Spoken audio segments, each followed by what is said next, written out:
ಕಲಬುರಗಿ ಜಿಲ್ಲೆಯ ಅಫಜಲ್ಪುರ ತಾಲೂಕಿನ ಅಂಕಲಗ ಗ್ರಾಮದಲ್ಲಿ ನೂತನವಾಗಿ ನಿರ್ಮಾಣವಾದ ಹನುಮಾನ್ ಮಂದಿರ ಹಾಗೂ ಮೂರ್ತಿ ಪ್ರಾಣ ಪ್ರತಿಷ್ಠಾಪನಾ ನಿಮಿತ್ತವಾಗಿ ಮುತ್ತೈದರಿಗೆ ಉಡಿ ತುಂಬುವ ಕಾರ್ಯಕ್ರಮ ಅತ್ಯಂತ ಸಡಗರ ಸಂಭ್ರಮದಿಂದ ಅದ್ದೂರಿಯಾಗಿ ಜರುಗಿತು.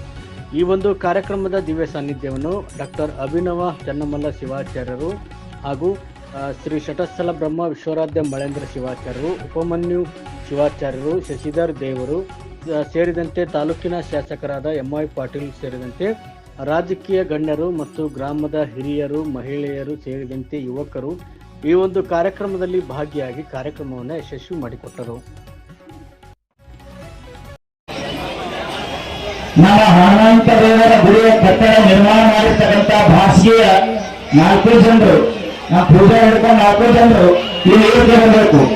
ನಮ್ಮ ಹನುಮಂತ ದೇವರ ದೇವಸ್ಥಾನ ಕಟ್ಟಡ ಮಾಡಿರ್ತಕ್ಕಂಥ ಭಾಷೆ ಕಾರ್ಯಾಶ್ರೀಯ 4 ಜನರು ಇಲ್ಲಿ ವೇದಿಕೆ ಮೇಲೆ ಬರಬೇಕಂತ ತಗೊಳ್ತಾ ಇದ್ದೀವಿ.